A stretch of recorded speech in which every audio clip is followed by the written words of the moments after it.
जयंत जिज्ञासु साहब, सुन लिया क्लियर?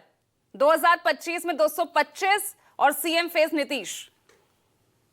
नहीं, लोकतंत्र में सपने देखने का अधिकार तो सबको है और वो तो लोकसभा में भी 400 सीट से 4000 सीट तक जितवाते रहे हैं। तो नीतीश जी चैतन्य अवस्था में कोई बयान दें तो उसका मतलब समझ में आता है।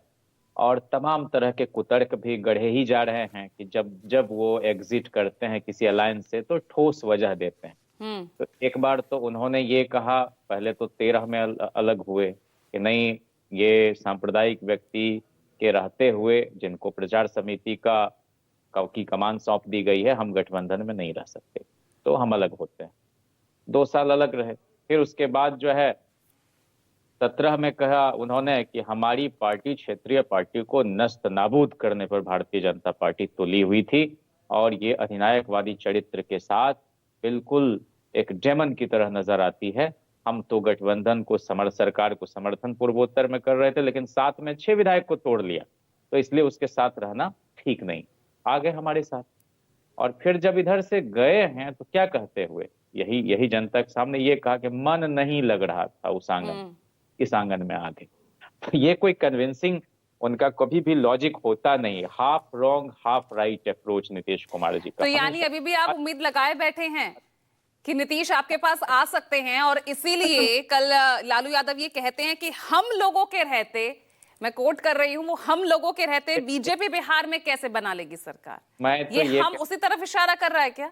नहीं, हम खुद अपने आप में इंडिया जो ब्लॉक है हमारा, वो सक्षम है 2025 में अपनी सरकार बनाने के लिए, जनता की सरकार बनाने के लिए, समाजवादी मूल्यों की सरकार बनाने के लिए, गरीब गुरबों के हितों में काम करने वाली सरकार बनाने के लिए, पूंजी परस्त सरकार को हटाने के लिए।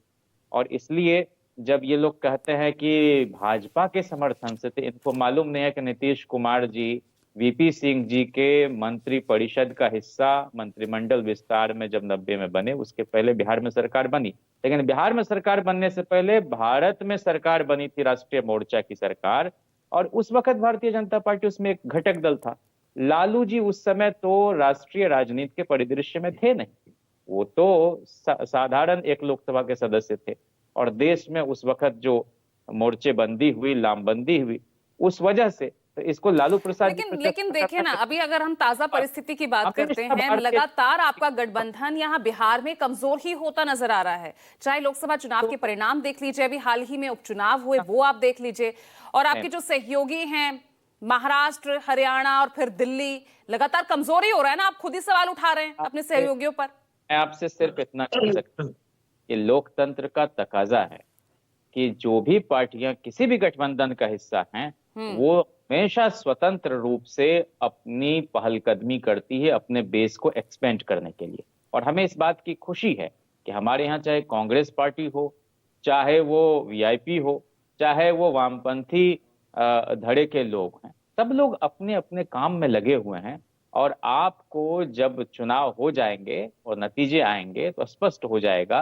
तो इस बार कांग्रेस को 70 सीटें मिल रही हैं, उससे ज्यादा नहीं। 20 वर्षों में 5 वर्ष को छोड़ दें, 13 से 15 और फिर जो है 15 से 17 और फिर 22 से 24 की शुरुआत तक, 5 वर्षों को छोड़कर 15 वर्षों तक तो सीधे सीधे एनडीए का शासनकाल रहा है और हर मोर्चे पर ये लोग विफल हुए हैं।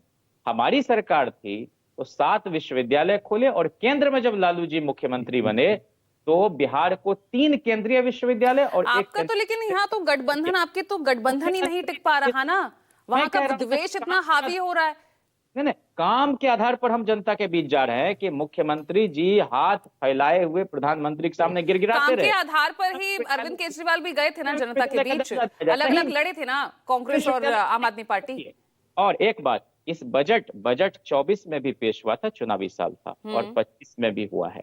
मैं कह रहा हूं कि जो वाजपेयी जी के समय में दरभंगा में जो मखाना शोध केंद्र है, वहां जो सैंक्शनड पोस्ट है 42, उसमें सिर्फ 10 कार्यरत थे पिछले साल तक, और आज तक उसकी पूर्णकालिक निदेशक की नियुक्ति वहां नहीं हुई है। तो ये सिर्फ गाल बजाते हैं या झाल बजाते हैं? हम लोगों ने तो 17 महीने में 4.5 लाख नौकरी दी, नई पर्यटन नीति लाई, हम लोगों ने नई आईटी पॉलिसी लाई, राज्य कर्मी का दर्जा दिया। 17 महीने की गाथा तो लोकसभा चुनाव में भी खूब सुनी गई थी। नहीं नहीं, गाथा ये नहीं है, ये हकीकत। जनता ने आपको कहां लाकर खड़ा कर दिया? और किस्सा पिहानी ये लोग सुनाते हैं। हम लोग तो भाई लोकतंत्र में हमेशा ठोस अस्थाई नौकरी देने की बात करते हैं, और बीपीएससी के जरिए परीक्षा लेकर बहाली की, झाल मुड़ी की तरह जवाब दीजिए प्रोफेसर विनीत। पकौड़ावादी मॉडल। इसलिए हम लोग उस आधार पर जा रहे हैं। लालू प्रसाद जी ने जो कहा कि 10 सेकंड के लिए मैं हस्तक्षेप कर रहा हूँ। अपने पुते नहीं आएगी, तो उसमें एकदम बस बस 2 मेहमान और रह गए, मैं एक बार उनको इन कर लेती हूँ।